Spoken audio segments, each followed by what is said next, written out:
नमस्कार, राज की बात में आपका स्वागत है। जब जब राहुल गांधी कांग्रेस के किसी संगठन में बदलाव या फिर सरकार जहां बन रही है कांग्रेस की, उस राज्य के मुख्यमंत्री मंत्रियों के ऊपर एक्टिव होते हैं, तब तब कांग्रेस में विस्फोटक स्थिति आती है। चाहे कर्नाटक में हो या केरल में हो, तेलंगाना में हो या हिमाचल प्रदेश में हो, जहां जहां कांग्रेस की सरकार है वहां कांग्रेस के मंत्रियों के नियुक्ति, मुख्यमंत्री के चयन में इतना घालमेल हो जाता है कि वहां पर कई गुट बन जाते हैं, सरकार चलना मुश्किल हो जाता है। जैसे मध्य प्रदेश में सरकार बनी थी, राहुल गांधी के एंट्री हुई, कमलनाथ और दिग्विजय सिंह के बीच साठगांठ थी, सिंधिया को आउट करने की कोशिश और उसमें सरकार भी गई, सिंधिया भी गए पार्टी से। उसी तरीके से कर्नाटक में पिछली बार, इस बार भी होने ही वाला है, लेकिन पिछली बार जब सरकार बनी कांग्रेस के गठबंधन की, कुमारस्वामी को मुख्यमंत्री बनाया गया और उस समय जो स्थितियां राहुल गांधी की रही कि तत्काल चुनाव परिणाम आते ही फ्लाइट पकड़ा, बेंगलुरु गए और वहां पर समर्थन दे दिया जेडीएस को और सरकार में शामिल होने की बात भी कर दी। वहां पर सरकार 19 महीने चल पाई। इसी तरह से अभी तमिलनाडु में कांग्रेस के अंदर वही स्थिति है। सरकार में शामिल होने के लिए विजय के साथ गठबंधन किया और फिर उसके बाद अपने सबसे नजदीकी नेताओं में से एक मणिकम टैगोर को प्रदेश अध्यक्ष बना दिया। अब स्थिति यह है कि तमिलनाडु के कांग्रेस के अंदर केवल संगठन के लोग नहीं, बल्कि सांसद कार्ति चिदम्बरम जैसे लोग, यहां तक कि पी चिदम्बरम जैसे लोग जो वरिष्ठ नेता हैं, एक राज्यसभा में एक लोकसभा में हैं, ये सब नाराज चल रहे हैं कि अचानक से राहुल गांधी को क्या दिखा कि मणिकम टैगोर को ऊपर ले आए। लेकिन सबसे बड़ी समस्या अभी कांग्रेस की जो हो रही है, इसी पुराने इतिहास को दोहराया जा रहा है। जहां जहां राहुल गांधी संगठन बनाने के लिए गए, वहीं पर विद्रोह की शुरुआत हो गई और अब यह विद्रोह की शुरुआत पंजाब से हुई है। पंजाब में इन दिनों कांग्रेस एक्टिव, राहुल गांधी एक्टिव और उसके साथ राहुल गांधी की टीम एक्टिव। केसी वेणुगोपाल, अजय माकन, इन लोगों को जिम्मेदारी दी गई कि कांग्रेस की जो गुटबाजी चल रही है पंजाब के अंदर, उसको खत्म किया जाए। इसके लिए पंजाब कांग्रेस के 66 नेताओं को दिल्ली बुलाया गया। दिल्ली में 3 बार मीटिंग हुई। अजय माकन के नेतृत्व में 3 सदस्यीय पैनल बनाया गया था। इन नेताओं से मुलाकात कीजिए, फीडबैक लीजिए और उसके बाद वो फीडबैक केसी वेणुगोपाल को दिया जाएगा। केसी वेणुगोपाल के पास फीडबैक आया और उसके बाद ये राहुल गांधी तक पहुंचा कि संगठन में बदलाव की जरूरत है। वहां संगठन में बदलाव का मतलब था कि एक प्रेशर ग्रुप बनाए हुए था, जिसमें कहा जा रहा था कि अमरिंदर सिंह राजा वडिंग जो कि प्रदेश अध्यक्ष है, उनको रिप्लेस किया जाए। इसके लिए बड़े नेता भी तैयार थे और सबसे ज्यादा एक्टिव था चन्नी का गुट। चन्नी के समर्थन में कि वहां पर किस तरीके से अगर दलित नेता को प्रदेश की जिम्मेदारी देंगे तो वो मुख्यमंत्री का चेहरा माना जाएगा और उससे कांग्रेस को फायदा होने वाला है। 36 नेताओं ने राहुल गांधी को लेटर लिखा पंजाब कांग्रेस के कि नहीं, चन्नी को अभी प्रदेश अध्यक्ष बनाया जाना चाहिए। राजा वडिंग अभी 3 सालों से प्रदेश अध्यक्ष हैं, उसके बाद अब बदलने का समय आ गया। चुनाव नजदीक है, चुनाव से पहले कम से कम एक चेहरा ऐसा होना चाहिए जिससे कि पंजाब कांग्रेस की समस्याओं का समाधान हो और हम जीत की संभावना आगे बढ़ा सकें। लेकिन चन्नी के समर्थकों के इस रिक्वेस्ट को रिजेक्ट कर दिया गया और फिर संगठन में बदलाव होने के बाद फिर से कांग्रेस के अंदर हंगामा खड़ा हो गया। पंजाब में संगठन में बदलाव हुआ, लेकिन पंजाब कांग्रेस के प्रदेश अध्यक्ष के तौर पर राजा वडिंग ही नियुक्त हुए। चन्नी गुस्से में है। उन्होंने कहा कि ये जो 36 जाट सिख नेताओं ने हमारे समर्थन में लेटर लिखा, उसको भी अनसुना कर दिया गया और हमें पंजाब के कैंपेन कमेटी का चीफ बना दिया गया। ये इलेक्शन कैंपेन कमेटी क्या है? इलेक्शन के लिए हम मैनेजमेंट तैयार करेंगे और चेहरा बनकर राजा वडिंग उभरेंगे। तो ऐसी स्थिति में न तो विधायक दल का नेता चेंज हुआ, नहीं कोई और पद दूसरे को मिला और फिर बाजवा को या रंधावा को या सिंगला को या फिर हमें, ये जो बैकडोर पॉलिटिक्स चल रही थी उसमें चेहरे के तौर पर राजा वडिंग ही सामने आए, राहुल गांधी के नजदीकी हैं। तो ऐसे स्थिति में चन्नी ने विद्रोही तेवर दिखाना शुरू कर दिया। जिस तरीके से पिछले चुनाव में सिद्धू, उनसे पहले कैप्टन अमरिंदर सिंह, इन लोगों ने गुट बनाया और कांग्रेस से अपने आप को अलग कर लिया, उसी तरह की स्थिति चन्नी के लिए है। इस बदलाव से चन्नी खुश नहीं, यानी कि एक सांसद, और एक ही सांसद नहीं है, रंधावा भी खुश नहीं, वो भी सांसद। अगर राजा वडिंग के खिलाफ कुछ किया जाए, वो भी सांसद, वो भी खुश नहीं है। तो ऐसी स्थितियां पैदा हो गई है कि ये कुछ सांसद पंजाब के सीधे तौर पर विद्रोही हो गए इस संगठन में बदलाव के बाद। लेकिन इससे भी ज्यादा खतरनाक स्थिति कहां, एक वरिष्ठ नेता, वरिष्ठ सांसद मनीष तिवारी, जिन्हें पूरी तरह से इग्नोर कर दिया गया, संगठन में कहीं जगह ही नहीं दी गई। न कांग्रेस के ये पंजाब में ये इलेक्शन मैनेजमेंट कमेटी में, न कैंपेन कमेटी में, न ही रिक्रूटमेंट कमेटी में, किसी भी कमेटी में इन्हें जगह ही नहीं दी गई। मतलब ये जो 3 दशक से कांग्रेस के लिए काम कर रहे हैं, 3 बार लगातार सांसद हैं, लेकिन फिर भी इनको कोई भाव ही नहीं दिया गया कि पंजाब के चुनाव में आपकी कोई भूमिका नहीं है। जिस मनीष तिवारी को 3 जगह लोकसभा में अलग अलग जगहों पर भेजा गया, पहले लुधियाना से लड़ाया गया, वहां भी जीते, आनंदपुर साहब से लड़ाया गया, वहां भी जीते, फिर चंडीगढ़ से लड़ाया गया पिछले चुनाव में, वहां भी लोकसभा चुनाव जीते, लेकिन फिर भी लगता है कि नहीं, इन क्षेत्रों में इनकी कोई पकड़ नहीं है।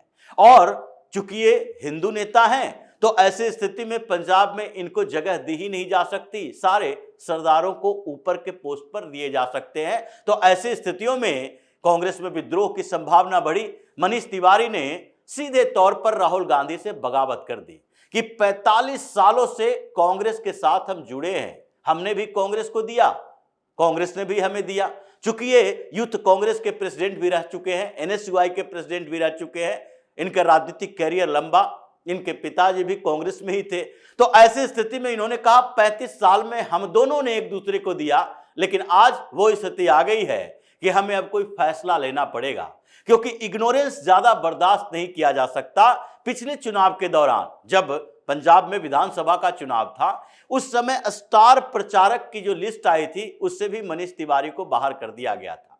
और उसका नतीजा क्या हुआ, मनीष तिवारी चुपचाप रहे, लेकिन मीडिया में उन्होंने बार बार यह संकेत दिया कि कांग्रेस किसके इशारे पर चल रहा है और किस तरह से पुराने नेताओं को इग्नोर किया जा रहा है, जिसके कारण कांग्रेस की स्थिति है।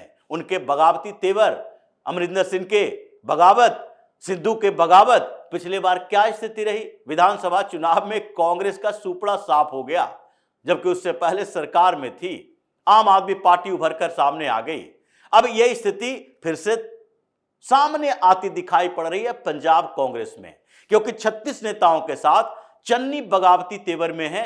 उधर मनीष तिवारी राहुल गांधी को इनडायरेक्टली दलाल बोल रहे हैं, लेकिन डायरेक्ट दलाल बोलने वाले भी नेता आजकल हैं, क्योंकि पंजाब से चलता हुआ यह विवाद मध्य प्रदेश में भी पहुंचा। मध्य प्रदेश के अंदर इस समय कांग्रेस के अंदर गुटबाजी है। एक गुट अरुण यादव जो कि पूर्व प्रदेश अध्यक्ष हैं, दूसरा गुट जीतू पटवारी जो अभी प्रदेश अध्यक्ष हैं, तीसरा गुट दिग्विजय सिंह का, और उसके साथ साइलेंट किलर की तरह आगे बढ़ रहे हैं कमलनाथ और नकुलनाथ। ये सारे गुट एक्टिव हैं, लेकिन अपनी एक्टिविटी दिग्विजय सिंह ज्यादा प्रदर्शित कर पाए। इस बीच दिग्विजय सिंह पूरी तरह से कह दिया कि नहीं, राहुल गांधी और उसकी टीम दलालों वाली भाषा का इस्तेमाल करती है, और सीधे भारतीय जनता पार्टी सरकार के पक्ष में सामने आ गए। 500 करोड़ की जमीन का मसला था, और यह मसला वीर भारत न्यास का है। यह ट्रस्ट है, सरकार का ही ट्रस्ट है, और इसमें सांस्कृतिक सलाहकार जो चीफ मिनिस्टर के होते हैं वही इसके प्रमुख हैं। उसको 500 करोड़ रुपए की जमीन दी गई, हैंडओवर किया गया। सरकार का ही ट्रस्ट है, यह कोई प्राइवेट ट्रस्ट नहीं है जिसको मुफ्त में दे दी गई 1 रुपए के टोकन मनी पर।